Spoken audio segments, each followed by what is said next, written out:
Hi, all. Sorry I have to be gone today. Here's some pointers to get you through. You've got to make good progress today. You should be to the drafting stage. And in the drafting stage, you're thinking about your body paragraphs. A body paragraph might be expository, where it is giving background information. You will have body paragraphs that present counter argument. You will have body paragraphs that present argument. I've emphasized the importance of controlling the paragraphs.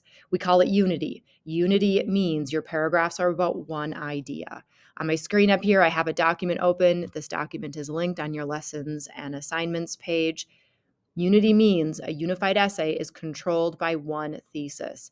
All paragraphs in the essay work to support and explain the thesis. So at an essay level, the entire essay is about one idea.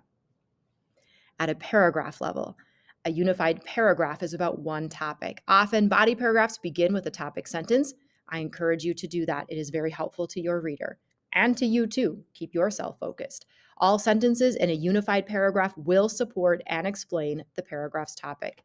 Tightly focused, tightly unified. Here's an example of a nicely unified paragraph. This is from National Geographic. It's about grouse. Grouse is a kind of bird. Such scenes are hard to find today, scenes of a lot of grouse.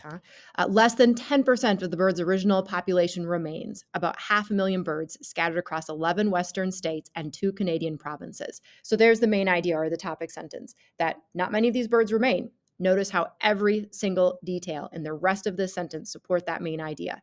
Sage grouse need undisturbed sagebrush. The tough, drought-resistant shrub feeds the birds, especially in winter, and shelters them and their nests. But sagebrush is in retreat everywhere. Massive overgrazing a century ago cleared the way for invasive grasses that now fuel devastating fires in the western part of the bird's range.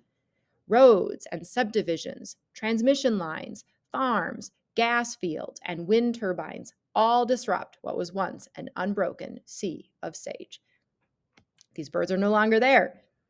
Every sentence in this paragraph gives all of the reasons why these birds are no longer there, because their habitat was disturbed. And here's all the things that disturbed their habitat.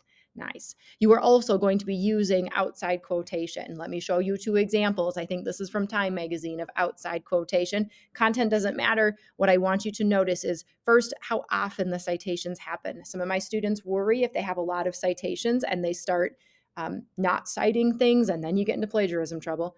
Here's what a paragraph that uses a lot of evidence from outside sources looks like. A few years ago, after Demko's correction, Robert Wurzing, a scholar at the University of South Carolina, who'd been closely following the Sayachin conflict, look at that nice credibility phrase, huh? That's how we know that this writer is credible, began inquiring about the line that had once appeared on U.S. maps and then disappeared.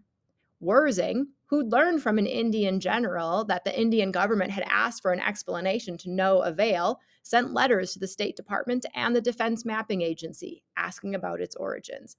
Nice. We know that the information is from Robert Wurzing. Wurzing was actually cited twice, right? Here we first get his credibility. We get his first ideas. Wurzing, who learned from the Indian general, here's what he said. Look at the next paragraph.